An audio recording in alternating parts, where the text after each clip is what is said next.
already hired by the Sheriff's Department to transfer over to this?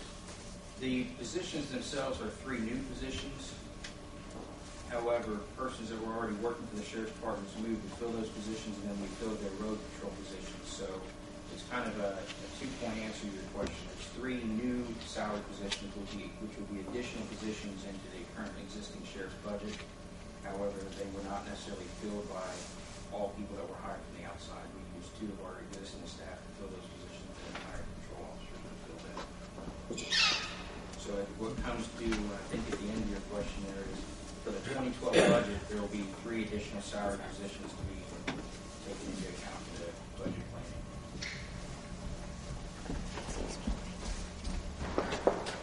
That's if you don't get funding from pre-funding for In addition to my understanding that's kind of thought process for. right. The Recovery Act grant is a one-time allotment grant with no reapplication possibilities. However, there's 2 other grant pools to pull from, and that is why the data management and data tracking is so imperative, is to show the positive improvements for the activities that are going with that. And we will hear back for approval from those for late November of this year is when the approvals for those will come out. So similar to the time period that we received last year, mid-October, first part of November, when we got the initial grant, will be the time period in which we will receive those grants. So the budget process will most likely already come and gone at the time when we receive an approval. So it will be a point where we will not use funds that were appropriated. Compared to other counties that may have gotten the grant, other departments that have gotten the grant similar to this, these numbers stack up with other counties. Well, there's only 2 counties in the state of Indiana that received any Recovery Act funds as far as for rural law enforcement. One of them was Henry County, and they are doing jail improvements. So we're the only functional grant in the state to actually operate in any time or method of this. So I can't provide a true answer to you other than just speculating as to where we're at. We do see a little bit of a reduction in the number of labs that are coming out of there. Since the implementation of the electronically monitored camera device down in the southern portion of the county, that business owner has expressed that they have seen 0 to nothing for thefts from their place of business. And they have even gone and wanted us to provide a cost proposal for them to take that over and provide us with new equipment and leave that as an installation, because they've seen such success with the limited number of thefts that have gone from that place with the implementation. So it'll really be a true method for us to take an assessment first part of July of this year and see where we're at from one year of operations, and see if we're at that same number, seeing a reduction, and looking at the severity of the criminal charges that are coming out of those investigations.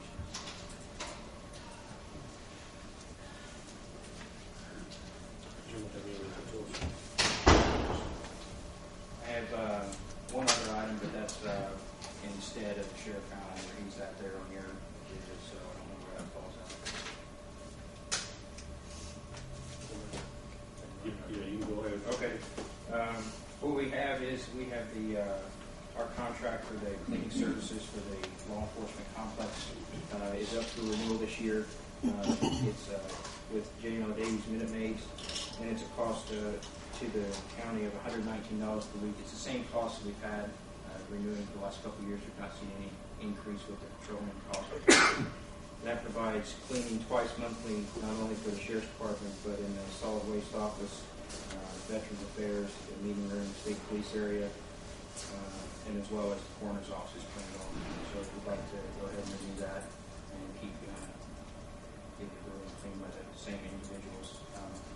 It's an important issue for us. We have had a good relationship with J&L, and the reason for that is because we allow them, just like we do for the cleaning service here in the courthouse, access to all of our sensitive areas within there where the document storage is at, and we've not had any incidents or any complaints where we've had any of that information disturbed or had any thoughts of it being leaked to the outside. So we would like to comment that we do have a lot of appreciation and thanks for that fact that comes out of there. So this is the 2-page quote contract for service that covers the area and the costs associated with that. So than that, that's all I have. Thank you.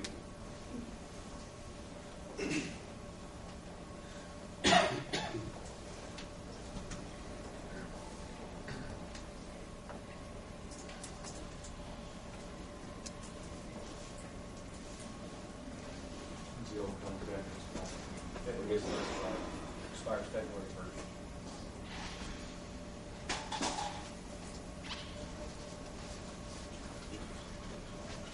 Yes.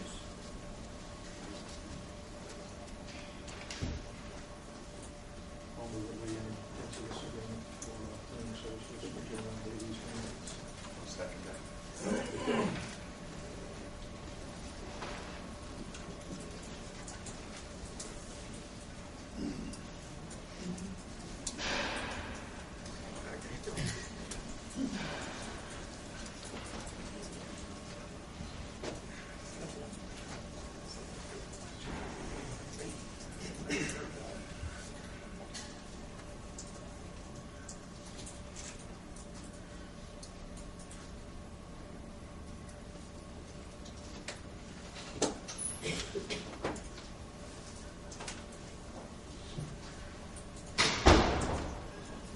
Back to you, the record. You want to do it?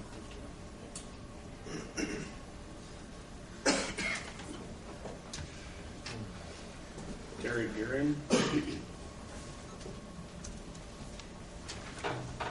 morning. Good morning.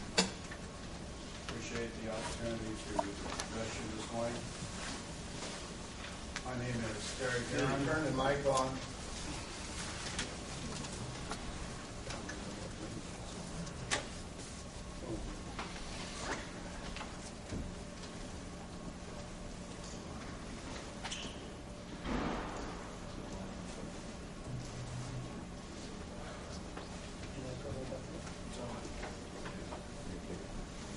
Maybe just a second, Terry. I'll check.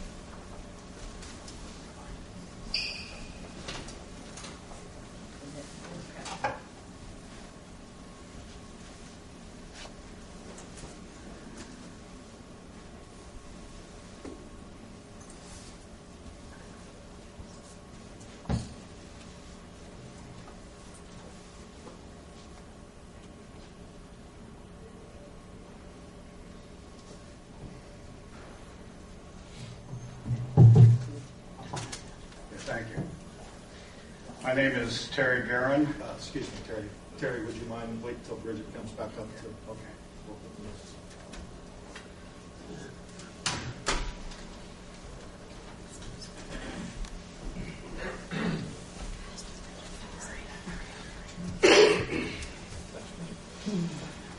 Okay, thank you. My name is Terry Guerin. I'm the the governmental affairs representative of Beck's Farms, Decatur Hills, and the company's other affiliates. With me this morning also is Bill Wise. If you just hold your hands up when I introduce you. Bill Wise, manager of Decatur Hills and Bestway. Rod Perkins, who's the manager of Southside Landfill. Mark Fixmer, who is operations manager for Decatur Hills and Bestway. Kirk Publow, who's the environmental compliance manager for the company. Brian Hart, who is a consulting engineer with Regional Services. Tim Bannister, who's a hydrological consultant with Andrews Engineering. We're here this morning to request that you reverse the decision of the Area Planning Commission to deny our petition to rezone 150.88 acres adjacent to the current Decatur Hills landfill. The basis for this request is simply the APC did not act on the rezoning request before it, but rather on the landfill expansion. This was done despite repeated comments by the chairman of the commission and ourselves to stay on track. We still have not been able to ascertain exactly why the APC denied the request. And as of this morning, in checking with you folks, you still did not have anything from the Area Planning Commission indicating exactly why the petition was denied. And do you have that before you now? Did Mr. Newman bring it in this morning? Okay. We would like to have a copy